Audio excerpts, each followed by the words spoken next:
Welcome to my channel, a list that brings your story about the love of a mafia boss. Now let's listen. The first bouquet arrived on a Tuesday. I remember because Tuesdays were my double shift days at Celestine's, the kind of upscale restaurant where I spent 14 hours on my feet, where the marble floors made my ankles throb and the crystal chandeliers cast shadows that felt like judgment. I was nobody there, a ghost in a black uniform, refilling water glasses for people who never looked at my face. The flowers were waiting on the staff table when I clocked in at 5 a.m. It's still dark outside, the kitchen already alive with the violent symphony of prep work, knives against cutting boards, pans clattering, the head chef barking orders in rapid French. My name was scrawled on the card in the florist's handwriting, not the sender's, for the girl who deserves to be seen. No signature. Just those 7 words that made my chest constrict in a way I couldn't name. The roses were deep crimson, almost black at the edges, their petals soft as skin. I'd never received flowers before. Not once in my 23 years of invisible existence. Someone's got an admirer, Marcus, one of the line cooks, called out with a knowing grin. I shook my head, cheeks burning, and shoved the bouquet into my locker. Probably a mistake. Wrong girl. Wrong name. The universe didn't send flowers to people like me, people who counted coins for the bus fare, who wore the same 3 outfits on rotation, who came home to a studio apartment where the radiator clanked like it was dying and the walls were so thin I could hear my neighbor's television through the night. But the next day there were more. White lilies this time, their fragrance almost obscene in its sweetness, filling the staff room with a scent that felt too pure for the greasy reality of a restaurant kitchen. Same card, same handwriting. You looked tired yesterday. Rest when you can. My hands trembled as I read it. Someone was watching me. Someone had seen me here, in this place where I was supposed to be invisible. The thought should have terrified me, and part of me registered the danger, the wrongness of anonymous attention. But another part, the part that had been starving for years, felt something else entirely. Hunger. By the end of the week, the other staff members stopped teasing. The flowers kept coming. Gardenias, peonies, exotic orchids that must have cost more than my weekly paycheck. I started arriving early just to see what would be waiting, my heart a frantic thing in my chest, equal parts dread and anticipation. You need to report this, my supervisor Janet said on Friday, her face pinched with concern. This isn't normal, sweetie. This is stalking.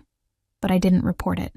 I took each bouquet home, lined them up on my windowsill until my apartment looked like a funeral home. And I stared at those cards every night, tracing the words with my fingertip like they were scripture. Your smile is worth more than you know. The way you move through a room is poetry. I see you. 3 weeks in, I started looking for him. I studied every man who walked through Celestine's doors, searching for recognition in their eyes. Some flicker that would betray the sender, but the clientele were all the same. Wealthy, polished, so far removed from my world, they might as well have been a different species. They looked through me, past me, their conversations about mergers and summer homes in the Hamptons filling the air, while I poured their wine and cleared their plates, until him. He arrived on a Wednesday evening, and the entire restaurant seemed to shift. I felt it before I saw him, a change in atmospheric pressure, the way animals sense storms. The maître d'eau, who never showed deference to anyone, straightened his spine and moved with unusual speed. 2 men in dark suits entered first, their eyes scanning the room with mechanical precision, hands resting near their belts in a way that made my survival instincts scream danger. Then he walked in. Young, maybe 30, 32. Devastating in the way natural disasters are devastating, beautiful and terrifying and utterly destructive. Dark hair pushed back from a face that could have been carved from marble, sharp jaw, and eyes so dark they looked black in the candlelight. He wore a suit that probably cost more than a year of my rent, charcoal gray with a crisp white shirt open at the collar, and he moved like violence contained in expensive fabric. But it wasn't his looks that froze me in place. It was the way everyone reacted to him. The entire dining room went quiet. Not silent, but muted. Conversations dropped to whispers, silverware handled more carefully, as if noise itself might offend him. The manager materialized from his office, personally escorting the man to a private corner table, the best in the house, where he could see every entrance and exit. "That's Dante Moretti," whispered Claire, another server, her voice barely audible as we stood in the service station. Her face had gone pale. "Don't stare. Don't make eye contact. Just stay away from that section. Who is he?" She looked at me like I'd asked what oxygen was. "You really don't know? He runs half the city. The Moretti family.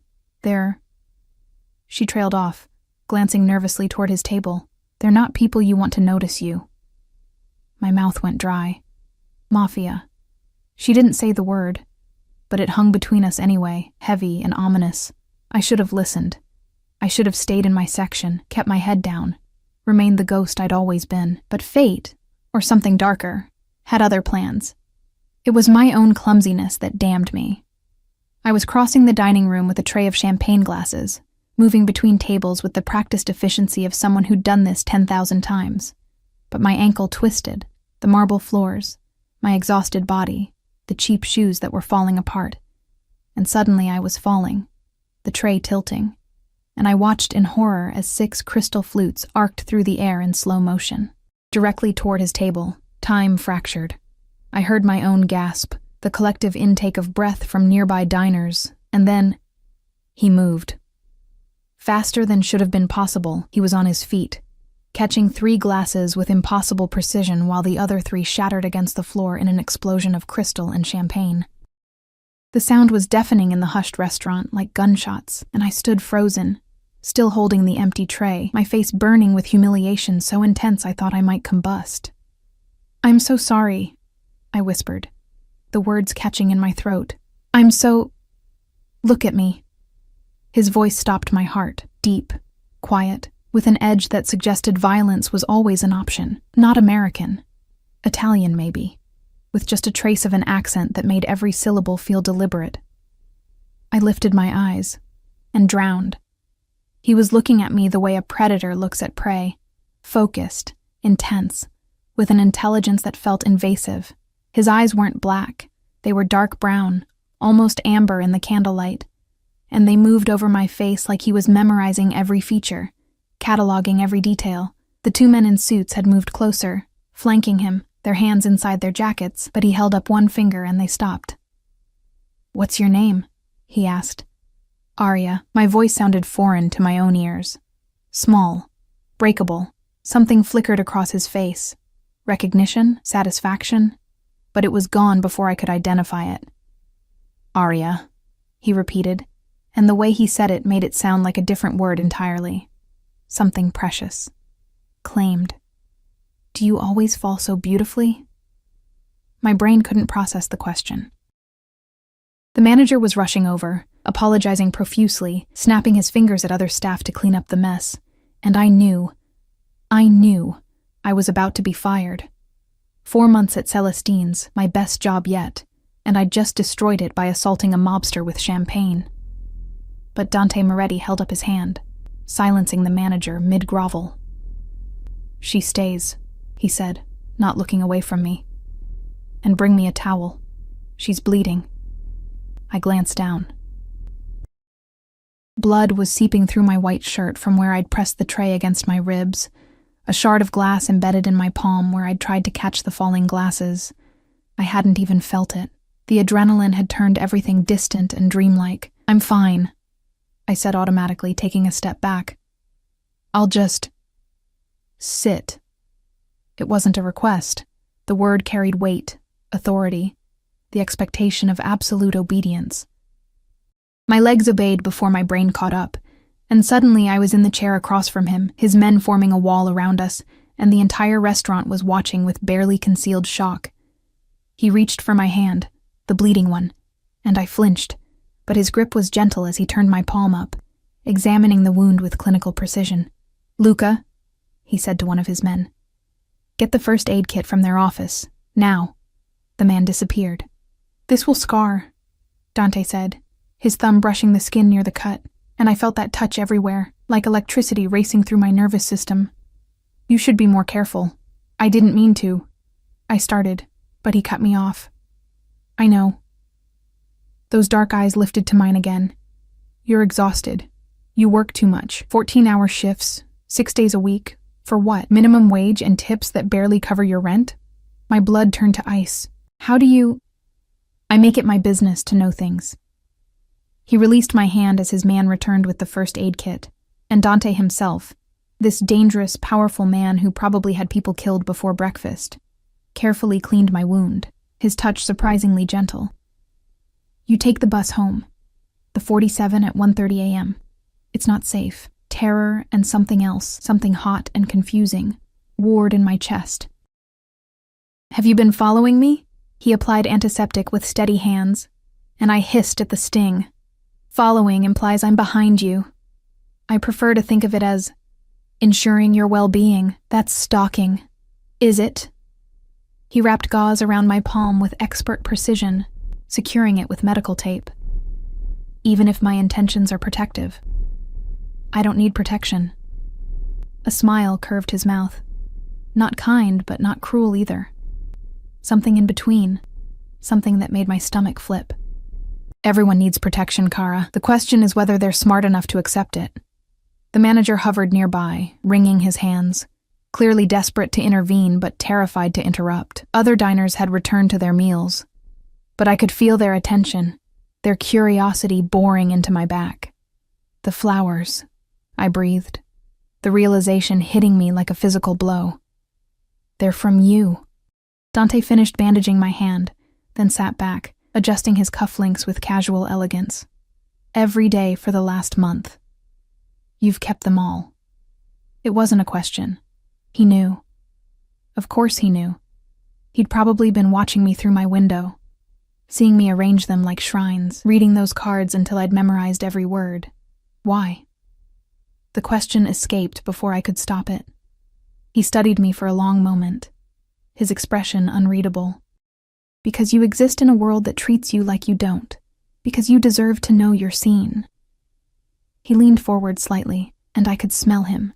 Expensive cologne, something dark and woody. Underneath it, the faint scent of gunpowder that made my hindbrain scream danger. Because from the moment I saw you, 3 months ago, carrying groceries in the rain because you couldn't afford a taxi, I haven't been able to stop seeing you.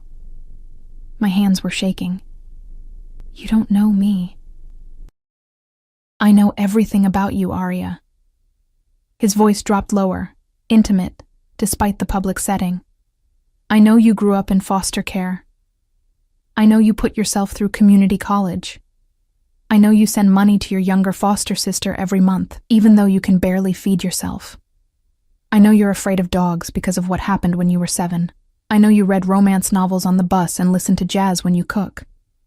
He paused, his gaze intensifying. I know you're alone and brilliant and stronger than you believe, and that every man who's ever overlooked you is a fool. I couldn't breathe. The air felt too thick, the room too small, and his attention was suffocating and intoxicating all at once. This is insane, I whispered. Yes, he agreed simply. It is. I should leave. You should. But his eyes held mine, and I knew, the way prey knows, that running wouldn't matter. He'd already decided, already claimed me in whatever dark corner of his mind he made such decisions. Arya! The manager's voice broke the spell, shrill with panic. You need to finish your shift. She's done for tonight, Dante interrupted, not looking away from me. In fact, she's done here entirely. She works for me now. The words hit me like cold water. What? No, I don't. Triple your current salary, half the hours, health insurance, dental, a safe place to live. He rattled off the terms like he was negotiating a business deal, not dismantling my entire life. You'll work as my personal assistant. Light duties. Mostly, you'll be available when I need you. When I need you. The words carried implications I wasn't naive enough to miss. And if I say no, something dangerous flashed through his expression, gone so quickly I might have imagined it. You won't. You're very confident. I'm very patient. He stood, buttoning his jacket, and his men immediately flanked him, ready to move. But Arya? I'm also very determined. The flowers will continue, every day, until you accept that you're mine to protect." He reached into his pocket and pulled out a card, thick, expensive paper with gold lettering. "My private number. When you're ready to stop pretending you don't feel this too, call me." He walked away, his entourage following, and the restaurant seemed to exhale collectively. I sat there, alone at the table, my bandaged hand throbbing, his card burning against my palm. The manager appeared, his face red. "You're fired. Pack your things and leave." I didn't argue, didn't cry. I just walked to the back, grabbed my coat and my purse, and stepped out into the cold night air. The card felt heavy in my pocket. My phone buzzed. A text from an unknown number. "My driver will take you home. Black Mercedes. Don't argue." I looked up. The car was already there, parked at the curb, and through the tinted window, I could just make out a figure waiting. I should have walked away. Should have taken the bus, gone home, blocked the number, reported this whole insane situation to someone. Anyone. Instead, I got in the car. The leather seats were warm. Classical music played softly through the speakers. And on the seat beside me, another bouquet. Midnight blue roses that shouldn't exist. With a card that read, "Welcome home." The driver didn't speak during the entire ride, and I was grateful for the silence. My mind was a war zone, logic screaming at me to jump out at the next red light, survival instincts cataloging every possible danger, while some deeper, more primitive part of me hummed with satisfaction at being seen, chosen, claimed by someone who made the world bend around him. We didn't go to my apartment. I realized it after 15 minutes, when we passed the turn for my neighborhood, and continued into a part of the city I'd only seen from bus windows, where buildings scraped the sky, and doormen wore uniforms nicer than my entire wardrobe. My pulse quickened, but I didn't protest. What would be the point? Dante Moretti had made his intentions clear, and something told me that resistance would only intrigue him further. The car pulled up to a high-rise that looked like it cost more than most people earned in a lifetime. The driver opened my door with practiced efficiency, and I stepped out onto the sidewalk, clutching the impossible blue roses against my chest like armor. "Penthouse," the driver said, the first words he'd spoken. "Mr. Moretti is expecting you." Of course he was. The lobby was all marble and gold, with a security desk manned by 2 guards who nodded at me like they'd been briefed on my arrival. The elevator required a key card, which the driver provided, and then I was ascending, my stomach dropping as the numbers climbed. 20 floors, 30, 40, until finally stopping at the top. The doors opened directly into an apartment that stole my breath. Floor-to-ceiling windows overlooked the entire city, a glittering sprawl of lights that made me feel like I was floating above reality. The space was masculine and expensive. Dark wood, leather furniture, abstract art that probably cost more than my entire life, but it was also lived in, not a showroom. Books stacked on tables, a half-empty glass of whiskey on the bar, a suit jacket draped over a chair. And Dante, standing at the windows with his back to me, phone pressed to his ear, speaking rapid Italian. He must have heard the elevator, but he didn't turn. Just continued his conversation, something about shipments and percentages and names I didn't recognize, while I stood there like an idiot, still holding the roses, not sure if I should announce myself or run. "Si, capisco. Gesticelo." "Yes, I understand. Handle it." He ended the call and finally turned, those dark eyes finding me immediately. "You came. You didn't exactly give me a choice." "You always have a choice, Kara." He moved toward me, and I noticed he'd removed his tie, unbuttoned the top of his shirt, and somehow looked even more dangerous in his casual state. "You could have gotten out of the car at any stoplight. You could have refused to come up, but you're here. Because you're clearly insane and I don't want to end up in the river." A smile ghosted across his mouth. "If I wanted you dead, you'd already be gone. I want something else entirely." My heart hammered against my ribs. "What?" "Everything." The word was simple, absolute. He stopped in front of me, close enough that I could feel the heat radiating from his body, smell that intoxicating mixture of expensive cologne and danger. Your time, your attention, your presence in my life. He reached out slowly, telegraphing his movements like I was a wild animal that might bolt, and took the roses from my arms, setting them on the nearby table. I want to know what makes you laugh, what keeps you awake at night, what you dream about when you finally sleep. Why me? My voice came out smaller than I intended. You could have anyone. I gestured vaguely at him, at this apartment, at the obvious wealth and power that surrounded him like an aura. Why would you want someone like me? Someone like you, he repeated, something dangerous flickering through his expression. You mean someone real? Someone who exists in the actual world instead of the artificial one I usually inhabit? He lifted his hand to my face, and I should have pulled away, but I was frozen, mesmerized, as his fingers traced my cheekbone with devastating gentleness. Do you know what my life is, Arya? Meetings with men who would kill me for a percentage point. Dinners with women who see dollar signs instead of a person. Every conversation is strategy. Every relationship is transaction. And then I see you, exhausted, working yourself to death, still managing to smile at an elderly couple struggling with the menu. Genuine, unguarded, alive. His thumb brushed across my lower lip, and I forgot how to breathe. I've spent 3 months watching you, he continued, his voice dropping to something almost reverent.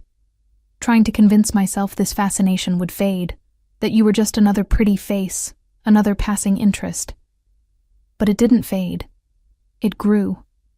Until I couldn't focus on business without wondering if you'd eaten that day. Couldn't sleep without knowing you'd gotten home safely. Couldn't exist without making sure you knew you were seen. That's not normal, I whispered. No, he agreed. It's not. It's obsession. And I stopped fighting it the day I realized I'd burn down the entire city if it meant keeping you safe. I should have been terrified. Should have recognized the red flags waving so violently they could have been visible from space. But standing there, with his hand cradling my face like I was something precious, I felt something else entirely. Wanted. For the first time in my invisible life, someone saw me. Really saw me. And wanted everything I was. I can't be what you need, I said, even as my traitorous body leaned into his touch. I don't know how to exist in your world. I don't know the rules, the games people play. Good. His other hand came up, framing my face, tilting my head back so I had no choice but to meet his eyes. I don't want someone who knows the games. I want you. Exactly as you are. The girl who keeps dyeing flowers on her windowsill because throwing them away feels like betrayal, who reads romance novels and believes in happy endings even though life has given you every reason not to. Who's so fucking strong she doesn't even realize she's been surviving a war. Tears burned my eyes, and I blinked them back furiously. You don't know me. Then let me learn.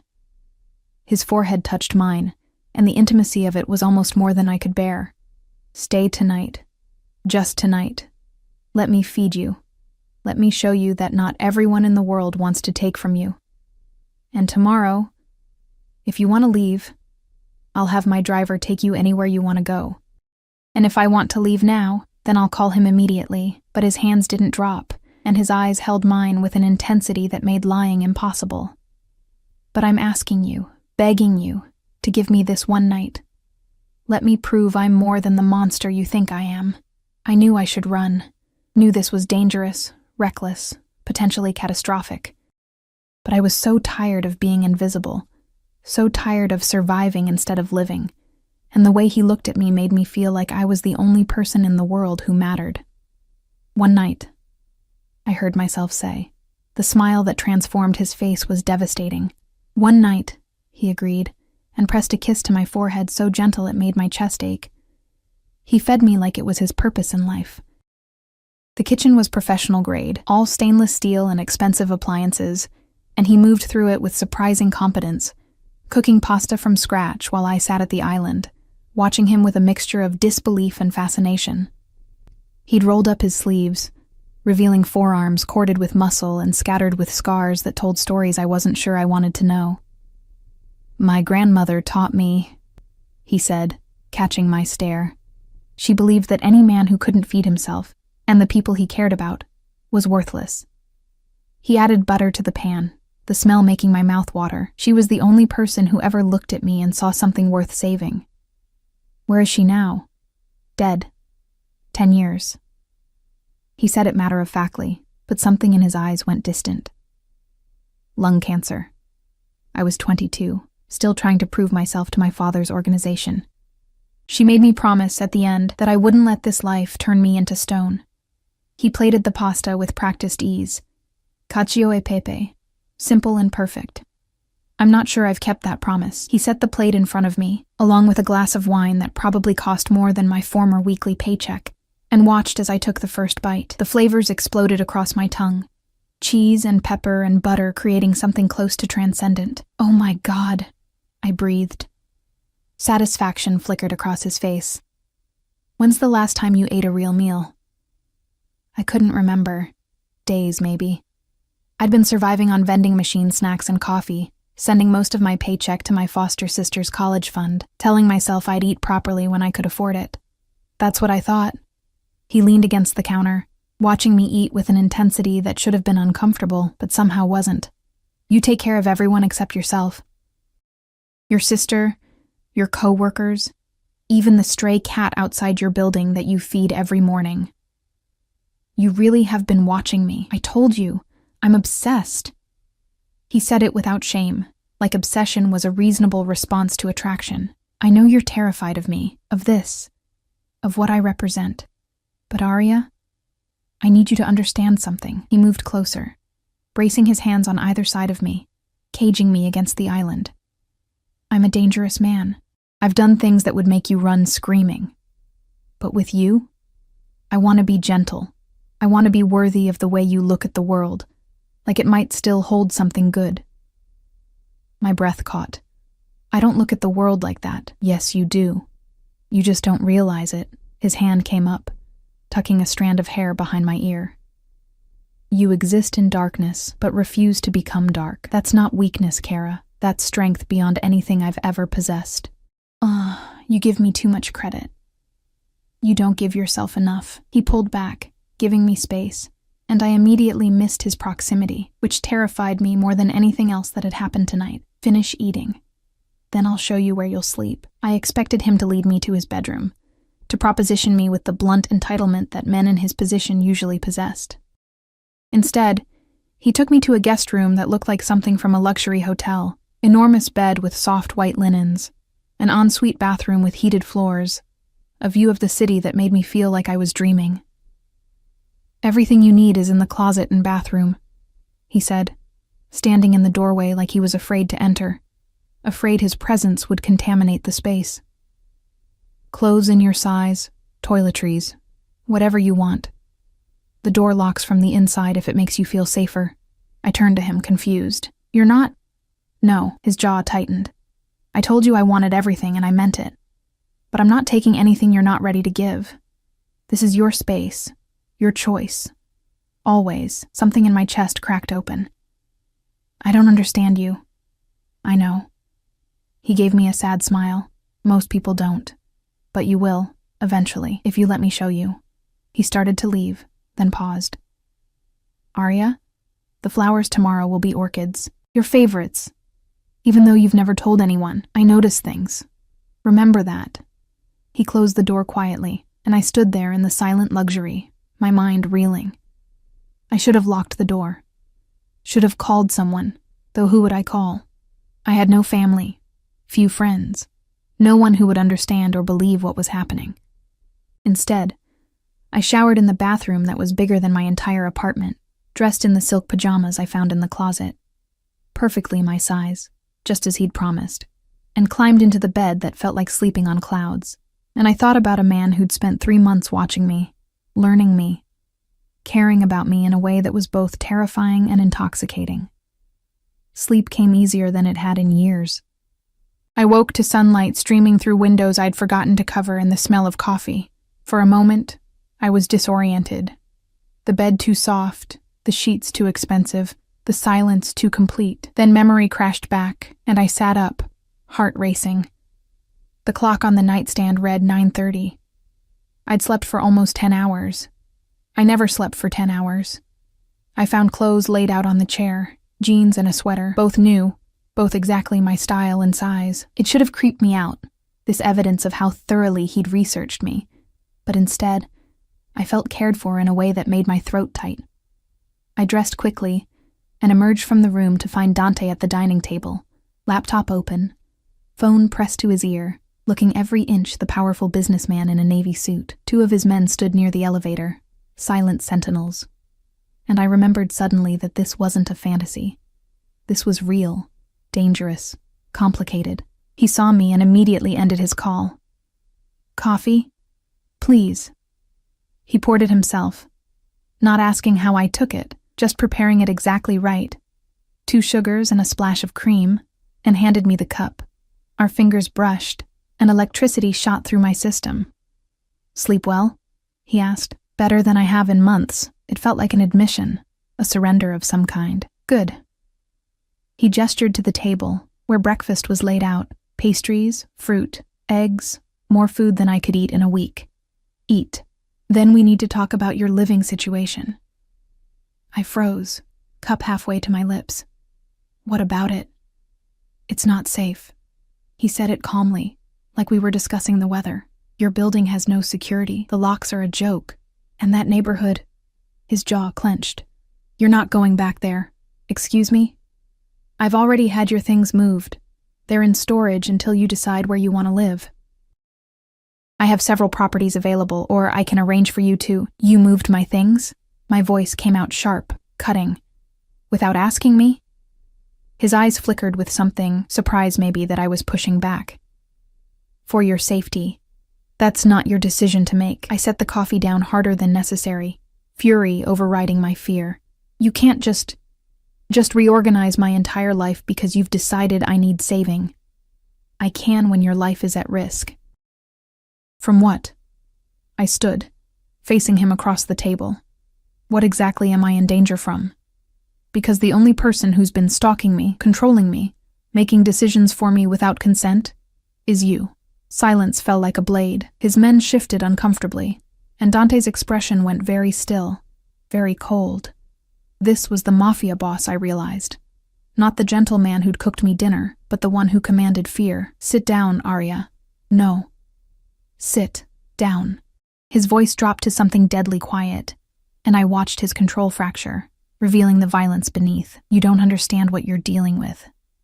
The moment you accepted my flowers, the moment you got in my car, you became mine. And I protect what's mine, by any means necessary. I'm not yours." But my voice shook, betraying me.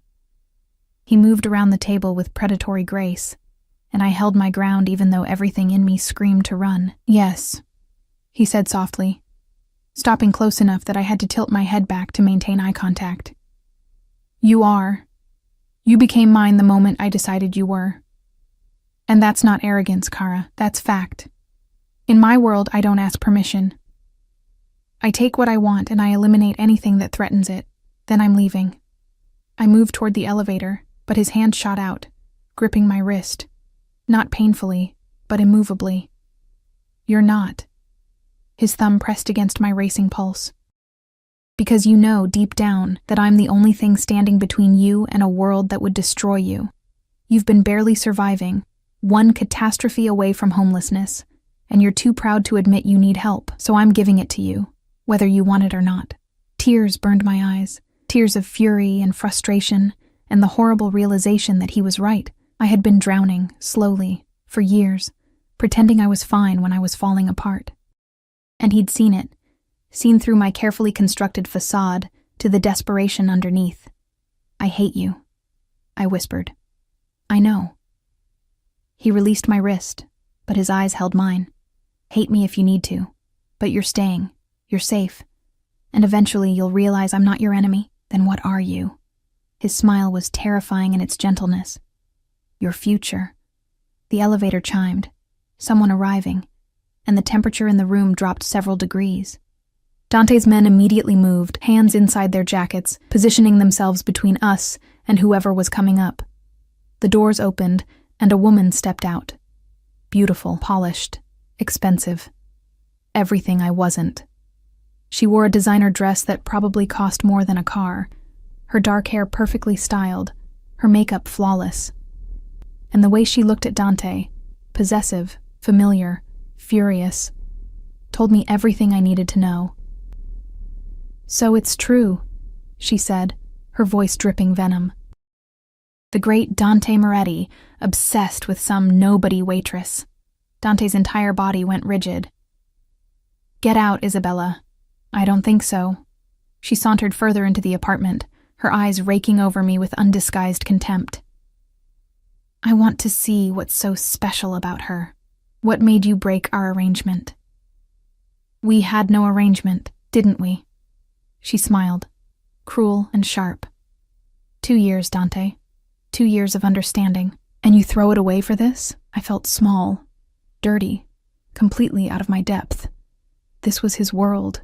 Beautiful, vicious people who spoke in codes I didn't understand. Playing games with stakes I couldn't fathom. "Arya," Dante said quietly, not looking away from Isabella. "Go back to your room." "No."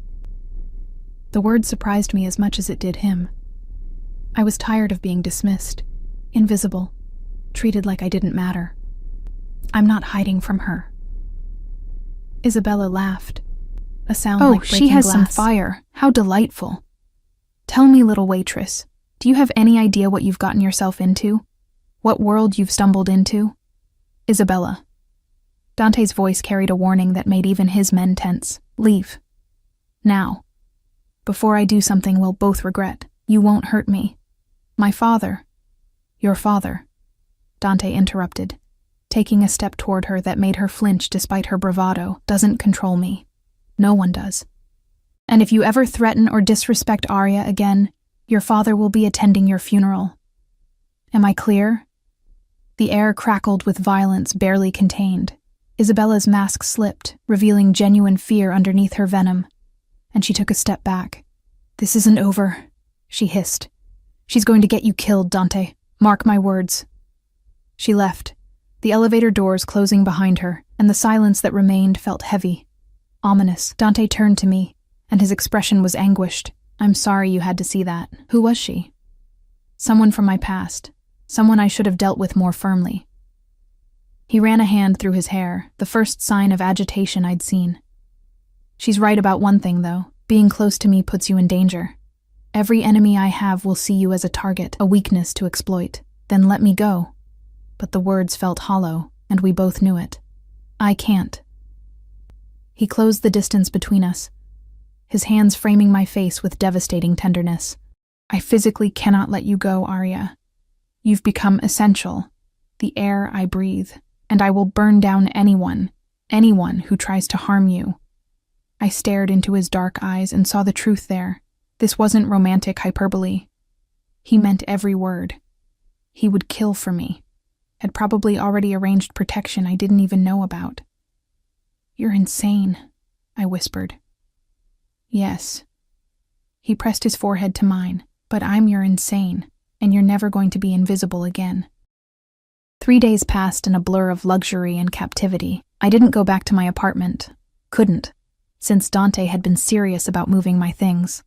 He showed me the storage unit with all my meager possessions carefully packed and labeled, like my entire life could fit into a 10 by 10 space. The reality of it made something in my chest constrict. He gave me space during the days, disappearing for hours into meetings I wasn't privy to, phone calls conducted in rapid Italian that I couldn't understand. But every evening, he returned, bringing dinner or cooking it himself, asking about my day even though we both knew I'd spent it in his penthouse, reading books from his extensive library, or staring out at the city that felt increasingly like a gilded cage. The flowers continued. Every morning, a new bouquet appeared. Orchids, as he'd promised, then tulips, then rare blooms I couldn't even name. Each card unsigned, but the messages grew bolder. "You looked beautiful sleeping. I checked on you last night. Your sister called. I paid her tuition. Don't argue. I'm trying to be patient. It's not my strength." That last one arrived on the 4th morning, and I stared at it for a long time, my hands trembling. The casual admission that he'd entered my room while I slept should have terrified me. Instead, I felt something darker, a twisted satisfaction that his control was fraying, that I affected him as much as he affected me. I was losing myself in this, losing the girl who'd been independent and strong and determined to survive on her own terms. Being cared for was addictive, seductive, and every day I felt myself slipping further into dependence on a man who terrified and fascinated me in equal measure. "You're thinking too loud," Dante said from behind me. I jumped. He'd come in without my noticing, dressed in black slacks and a white shirt rolled to his elbows, looking less like a mobster and more like some dark angel. His hair was still damp from a shower, and I caught the scent of his cologne mixed with something clean and masculine. "You paid my sister's tuition," I said, turning to face him. "That's over $40,000. I'm aware." "You can't just—" "I can. I did." He moved to the bar, pouring himself a drink even though it was barely noon. "She's brilliant, according to her professors. Full scholarship potential if she maintains her GPA. Now she can focus on studying instead of working 3 jobs like her sister did." The casual way he said it, like dismantling my carefully constructed objections, was nothing. Made my throat tight. "Why?" "Because you would have bankrupted yourself to give her opportunities you never had. Because she matters to you, which means she matters to me." He took a slow sip of whiskey, his dark eyes never leaving my face. "And because I want you to understand something, Arya. I don't do anything halfway. When I commit to something, to someone, I'm all in. Completely. Obsessively. This isn't normal." "No," he agreed. "It's not. But nothing about us is normal, Kara. Normal men would have let you remain invisible. I saw you and decided I'd rather watch the world burn than lose you." My pulse quickened. "I need to leave. I need my own space, my own life. You have your own space. This entire floor can be yours if you want it." He set down his glass with controlled precision. "But you're not leaving. Not until you're ready to admit what's happening between us. Nothing is happening between us." He closed the distance between us in 3 strides, and suddenly I was backed against the window, the cool glass pressing into my spine, his body radiating heat inches from mine. "Liar," he breathed. "Your pulse races every time I'm near. Your pupils dilate when you look at me. You dream about me. I can tell by the way you look at me in the mornings. Confused and wanting and angry with yourself. That's not—" But my voice failed, because he was right. God help me, he was right. "I could kiss you right now," he continued, his hand coming up to brace against the window beside my head, caging me in. "Could show you exactly what you do to me, how much restraint it takes not to claim every inch of you. But I won't. Not until you ask me to. Not until you admit you want this too." "I don't." His smile was knowing, devastating. "Then why are you still here?" The question hung between us, unanswerable. Because he was right. I could have demanded to leave, could have called the police, could have done 100 things to escape. But I hadn't. Because some broken part of me craved this attention, this obsession, this feeling of mattering to someone. His phone buzzed, shattering the moment. He stepped back, jaw clenching as he read the message. Whatever it said made his expression go cold, dangerous. "I have to go," he said. "Business that can't wait. Luca will be outside your door. Don't leave the building. Dante, please." The word sounded foreign coming from him, like he rarely used it. "I need to know you're safe, just for today. Stay here." Then he was gone, and I was alone with the flowers and the city view, and the growing realization that I was falling for my captor. Evening came, and Dante didn't return. I tried not to worry, tried to convince myself it wasn't my concern, but my mind conjured terrible scenarios. Shootouts, betrayals, all the violence his world entailed. Luca remained posted outside, silent and intimidating, and I paced the apartment like a caged animal. At midnight, the elevator chimed. I rushed toward it, expecting Dante, but instead found a man I didn't recognize. Older, expensive suit, cold eyes that swept over me with calculating interest. Behind him, 2 more men. And the way Luca tensed told me everything I needed to know. This wasn't a friend. "So you're the girl," the man said, his accent thicker than Dante's, "the one causing such disruption. I expected someone more." Who are you? I kept my voice steady despite my racing heart. Antonio Moretti, Dante's father. He smiled, and it was nothing like his son's. This was cruelty wrapped in charm.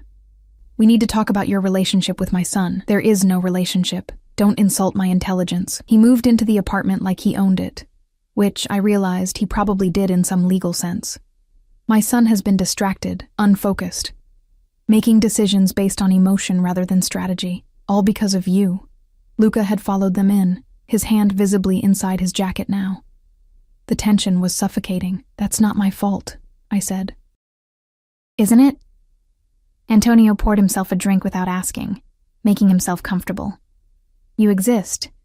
You catch his attention. You accept his gifts. You stay in his home. And now his enemies circle, seeing weakness, seeing opportunity. Then I'll leave. I'll disappear. Just let me. Too late for that. He turned to face me fully. You've already been marked. Isabella's family knows about you. The Russians know, the Colombians. Everyone who wants Dante vulnerable now knows exactly how to hurt him. Through you. Ice flooded my veins. What do you want? I want you gone. Permanently. I want you to take the money I'm offering, more than you'd earn in 10 lifetimes, and disappear. Change your name. Leave the country. Never contact my son again. The elevator chimed again, and this time it was Dante, his suit jacket gone, his shirt stained with something dark that might have been blood. His eyes swept the room, landing on his father with an expression of pure fury. Get away from her. Dante. Antonio's voice carried disappointment. We're just talking. You're threatening her, in my home. Dante moved to stand between us, a wall of protective rage. Leave. Now, before I forget you're my father. She's making you weak. She's making me human. Dante's hand found mine, pulling me close against his side. Something you never understood. Now get out. The two men stared at each other, years of history and violence crackling between them. Finally, Antonio shrugged. You'll regret this. When they come for her, and they will, you'll wish you'd listened to me. He left, taking his men with him, and the silence that remained felt apocalyptic. Dante turned to me, his hands framing my face, his eyes searching mine with desperate intensity. Did he hurt you? Touch you? I'll kill him. I'm fine. But I was shaking, the reality of the danger finally crystallizing. He offered me money to disappear. Something flickered through Dante's expression. Fear, I realized. Actual fear. Are you going to take it? I should have said yes. Should have taken the escape offered, the chance at a normal life, but looking into his eyes, seeing the vulnerability he rarely showed, I knew the truth. I was already too deep, too attached, too far gone. No, I whispered. The relief that washed over his face was devastating. He pulled me against him, holding me so tightly I could barely breathe, his face buried in my hair. Thank God, he breathed. Thank God, because I don't know what I would have done if you'd said yes. I think I would have. He pulled back, his thumb tracing my cheekbone. I'm going to protect you, whatever it takes. Whoever tries to hurt you will cease to exist. I promise you that. Your father is wrong. You don't make me weak. You make me something worth being. His forehead touched mine. I've been a monster for so long, Arya. Doing terrible things for power, for control, for a family legacy I never wanted. But when I look at you, I remember what it feels like to be human, to care about something more than survival. I'm scared, I admitted. Good. Fear will keep you alive. His hands slid down to grip my shoulders. But I need you to trust me. Can you do that? Can you trust that I will move heaven and earth to keep you safe? I looked into his dark eyes and saw sincerity there, desperation, and something that looked dangerously close to love. Yes, I said, and felt something inside me surrender completely. He kissed me then. Finally, desperately, like I was oxygen and he'd been drowning. His lips claimed mine with barely controlled violence, all the restraint he'd been showing shattering, and I kissed him back with equal fervor, 3 days of tension exploding between us. When we finally broke apart, both breathing hard, His eyes had gone nearly black with desire. "Mine," he whispered against my lips. "Say it."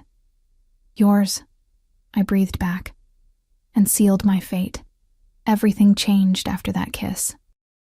Dante became simultaneously more possessive and more tender, like claiming me verbally had unleashed something he'd been restraining. He moved me into his bedroom that same night, not asking, simply carrying my things from the guest room while I watched, too exhausted by emotion to protest. "I need you close," he said when I questioned it, "where I can protect you." The bed was enormous, the sheets expensive beyond reason, and that first night I lay awake for hours, hyper-aware of his presence beside me. He didn't touch me beyond pulling me against his chest, his arm heavy across my waist, his breath warm against my neck. "Sleep, Kara," he murmured. "You're safe, I promise." And somehow, impossibly, I believed him. The next week unfolded like a fever dream. Dante took me to places I'd only seen in magazines, restaurants where meals cost more than my former monthly rent, theaters with private boxes, art galleries that stayed open late just for us. His men followed everywhere, silent shadows that reminded me constantly of the danger lurking beneath the surface. But it was the quiet moments that undid me. Him cooking breakfast while I sat on the counter, stealing bites of pancakes, reading together in comfortable silence, his hand absently stroking my hair. The way he'd call me in the middle of meetings, just to hear my voice, to make sure I was okay. "You've become my religion," he told me one night, his fingers tracing patterns on my bare shoulder as we lay in bed. "The only thing I pray to, the only thing I worship, that's blasphemous. I'm already damned, Arya. Might as well be damned for something beautiful." My sister called, crying with gratitude about the tuition, and I had to excuse myself to the bathroom before she heard me break down. Dante found me there, sitting on the floor with tears streaming down my face, and simply held me until I could breathe again. "She's going to finish college," I sobbed against his chest. "She's going to have the life I never could." "You're going to have a life too," he promised.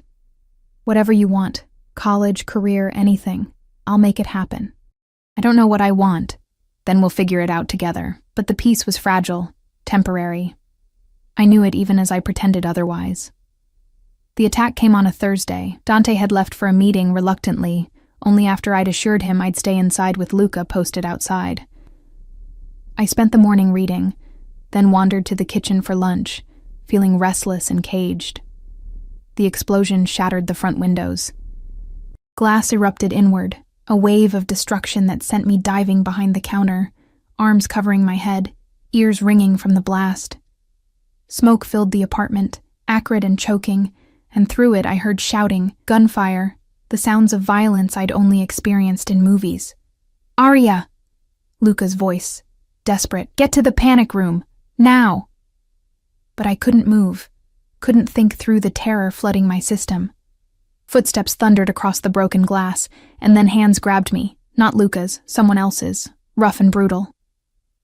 "Got her!" a voice shouted in accented English. "Move!" I screamed, fighting, but he was too strong, dragging me toward the shattered windows. I caught a glimpse of Luca on the floor, blood pooling beneath him, his eyes open and unseeing, and horror choked off my voice. They killed him. They killed him because of me. The man hauling me toward the window spoke rapidly into a radio. "Package secured. Extraction in 30 seconds. Package." They were kidnapping me, taking me to use against Dante, to hurt him, to destroy him through me. Antonio's warnings echoed in my head. When they come for her, and they will, and I realized with crystalline clarity that I was about to die, or worse. Then the elevator chimed. Everything happened in slow motion. The doors opened, and Dante emerged with 4 of his men, all armed, all moving with military precision. His eyes found me immediately, and the expression on his face was nothing human, pure rage, pure violence, the monster he'd been hiding finally unleashed. "Let her go," he said, his voice deadly calm. The man holding me pressed a gun to my head. "Back off, Moretti, or I paint the walls with her brain." Dante's men fanned out, weapons raised, but Dante himself just smiled, and it was the most terrifying thing I'd ever seen. Cold, empty, promising death. You made a mistake coming here, Dante said conversationally, touching her. You understand that, right? That you just signed your own death warrant? Big talk for a man who's outnumbered. Am I? Dante tilted his head slightly, and suddenly the apartment was full of his men, emerging from rooms, from shadows, from places I hadn't known existed. At least 15 armed soldiers, all pointing weapons at my captor. The man's grip on me tightened, panic evident now. I'll kill her. No, Dante said softly. You won't, because the second you pull that trigger, my men will cut you down, and before you die, you'll watch me execute every person you've ever loved. Your wife. Your children. Your parents. Everyone. I'll burn your entire bloodline from existence, and your last thought will be that you caused it by touching what's mine. The silence was absolute. My captor's hand trembled against my head, the gun shaking, his breathing ragged. Who sent you? Dante continued. Tell me, and I'll make your death quick. Stay silent and I'll keep you alive for days, weeks. I'll introduce you to pain you can't even imagine. Isabella, the man choked out. Isabella Caruso. She paid us to take the girl, too. His voice broke. Please, I have kids. You should have thought of that before you took mine. Dante moved then, faster than I could track, yanking me away from my captor and putting his own body between us. The gunshot was deafening in the enclosed space, and I screamed as my captor dropped, a bullet hole between his eyes. Dante's men swarmed, securing the area, checking bodies, speaking in rapid Italian. But Dante only had eyes for me, his hands frantically running over my body, checking for injuries, his face drained of color. Are you hurt? Did they touch you? I'll kill them all. I'm okay. I managed, though I was shaking so hard my teeth chattered. Luca, I know. His jaw clenched. He died protecting you. He'll be honored for that. The casual way he said it, like death was just another transaction, made something in me crack. This is because of me. He died because of me. No. Dante gripped my face, forcing me to look at him. He died because my enemies are cowards who target the innocent. This is on them, not you. Never you. But I could see Luca's body from where we stood, could see the blood spreading across expensive marble, and I knew the truth. This was my life now. Violence and death, and constant fear. This was what loving Dante meant. I can't do this, I whispered. Something flickered through his eyes, devastation, quickly hidden. Yes, you can. You're stronger than... No. I pulled away from him, wrapping my arms around myself. I can't live like this, knowing people are dying because of me. That I'm a target, a weakness. I can't... Then I'll end it. His voice went flat, emotionless. Isabella, her family, everyone who poses a threat. I'll eliminate them all. Burn their organizations to ash. Whatever it takes to keep you safe. More killing won't solve this. It's the only language my world understands. He raked a hand through his hair, frustration and fear warring on his face. What do you want me to do, Arya? Let you go? Watch you walk away and spend every second terrified someone will hurt you to get to me? I can't. I physically cannot let you leave knowing you're in danger. So what am I? Your prisoner? My everything. He closed the distance between us, his hands gentle despite the violence still crackling in the air around us. My reason for breathing, my purpose. And if keeping you alive means becoming more of a monster, then that's what I'll be. Sirens wailed in the distance. Police, fire, drawn by the explosion. Dante's men moved efficiently, already cleaning up, already making the evidence disappear. This was their routine, I realized. Violence and death and covering it up, over and over, an endless cycle. I need time, I said. I need to think. You can have time. His thumb traced my cheekbone. But you're not leaving. Not when people want you dead. That's non-negotiable. One of his men approached, speaking quietly in Italian. Dante's expression darkened, and he responded in kind, his voice sharp with command. Then he turned back to me. We're leaving. This place is compromised. I'm taking you somewhere safer. Where? My family's estate, outside the city.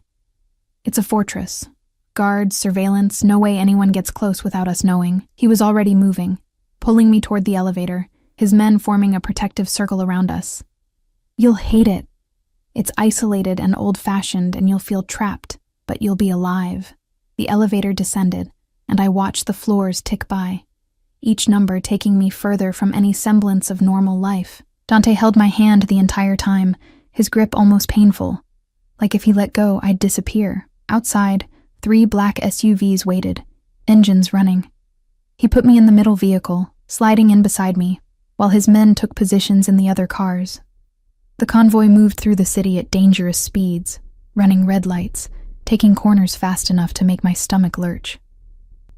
Isabella will pay for this, Dante said into his phone, his voice cold as death. I want her location within the hour. And her father's. I'm making an example. No one touches what's mine and lives. He paused, listening. I don't care about the treaty. It's void the moment she tried to kill Arya. Prepare for war. He ended the call and pulled me against his side, his arm tight around my shoulders. I'm sorry, he murmured into my hair. I'm sorry you're in this. I'm sorry I dragged you into my hell. But I'm not sorry for loving you. I'll never be sorry for that. The words hit me like a physical blow. Love. He'd said it, made it real. Dante, you don't have to say it back. I know it's too soon, too complicated, too fucked up. But I need you to know. I need you to understand why I'll do anything, destroy anyone, to keep you breathing. I turned to look at him, this beautiful, broken man who'd upended my entire existence, and felt my resistance crumble. Because despite everything, the danger, the violence, the insanity of it all, I felt it too. This desperate, consuming thing that might be love or might be Stockholm Syndrome or might be both. I'm terrified of you, I admitted. I know. But I'm more terrified of losing you. His eyes closed, and when they opened again, they glistened with something that might have been tears. Then don't leave. Stay with me. Let me keep you safe. Let me love you the only way I know how. The convoy pulled through massive iron gates, into grounds that looked like something from a Gothic novel. Sprawling mansion, manicured gardens, armed men patrolling. My new prison. My new home. And as Dante led me inside, his hand never leaving mine, I realized I'd already made my choice. I was his. Completely. Irrevocably. For better or worse, until death did us part. The Moretti estate was a fortress disguised as a palace. Stone walls 20 feet high. Guard towers at every corner. Men with automatic weapons patrolling the grounds like it was a military installation. Inside, the mansion was all dark wood and antique furniture. Portraits of dead Morettis glaring down from the walls with judgment in their painted eyes. Dante took me directly to the master suite. His childhood bedroom, he explained, though it had been renovated since. The space was masculine and comfortable, with French doors opening onto a balcony that overlooked the gardens. Beautiful, if you could ignore the armed guards visible below. Rest, he said, though his hands lingered on my shoulders like he couldn't bear to stop touching me. I have calls to make, arrangements, but I'll be right downstairs. You're safe here, Arya. I promise. He left, and I stood at the balcony doors, watching the sunset over this gilded prison, wondering how my life had become unrecognizable in less than 2 weeks. The war started that night. I heard it through the closed doors. Dante's voice raised in fury, speaking rapid Italian punctuated by the sounds of fists hitting tables, glass shattering. Other voices joined his, arguing, pleading, but his was always loudest, always final. He was orchestrating destruction, and I was the reason. When he finally came to bed, it was past 3 a.m. He smelled like whiskey and cigar smoke, and his knuckles were bruised.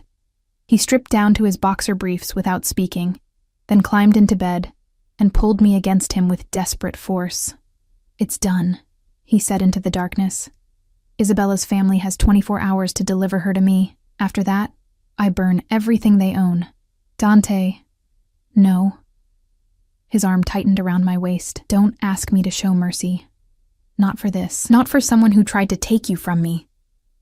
I turned in his arms to face him, and in the moonlight streaming through the windows, I saw the exhaustion in his face, the weight of violence he carried. How many people are going to die because of this?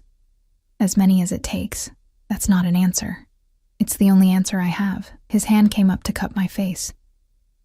You want me to be different, to be better.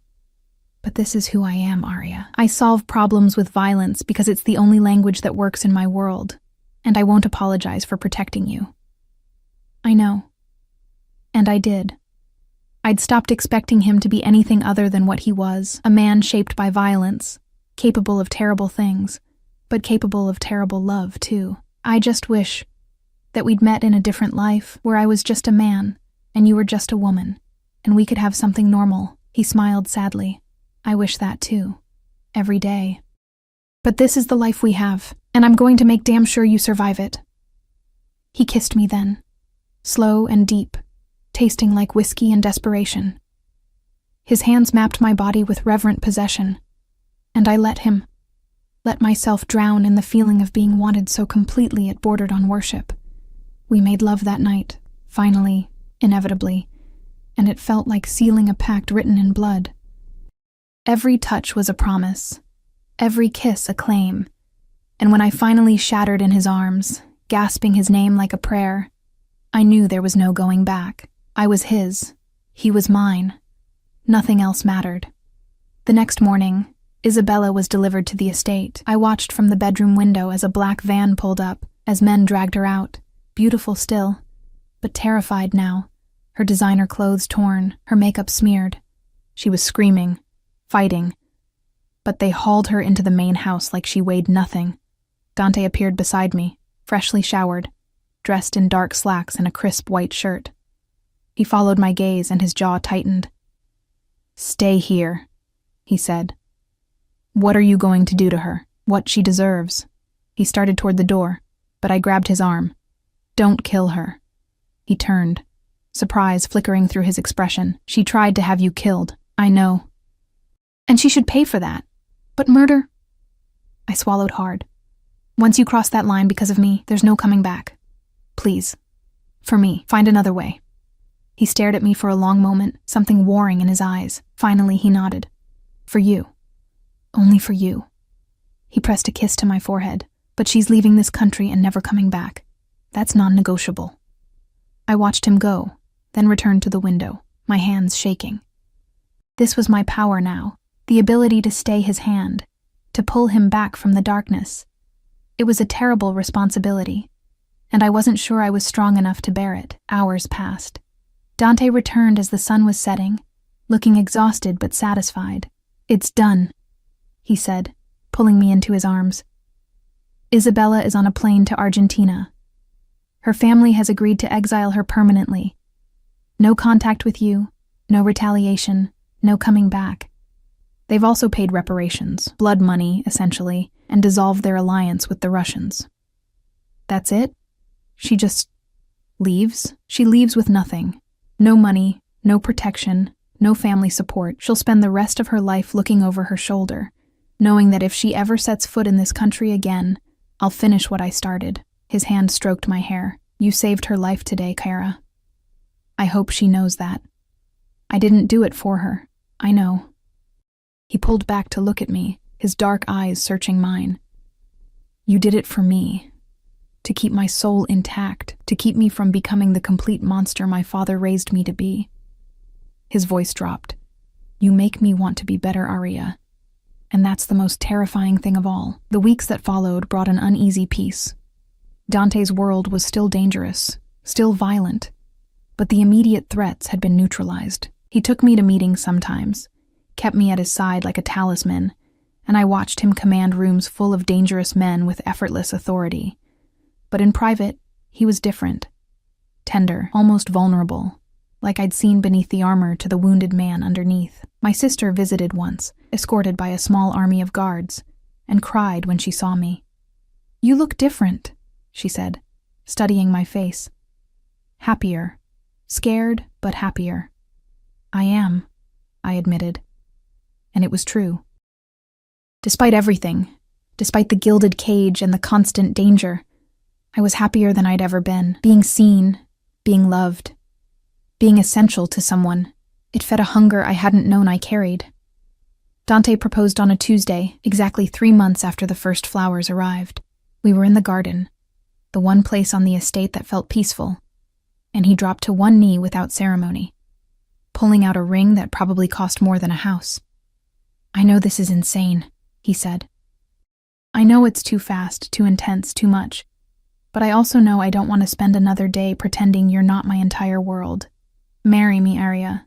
Let me spend my life protecting you, worshipping you, proving every day that you made the right choice by staying." I should have hesitated, should have considered the implications, the danger, the absolute insanity of marrying into the Mafia. But looking into his eyes, seeing the vulnerability there, the genuine fear that I might say no, I knew my answer. Yes. The word was barely out before he was kissing me, the ring forgotten, his hands framing my face like I was something infinitely precious. When we finally broke apart, both breathing hard, he slid the ring onto my finger.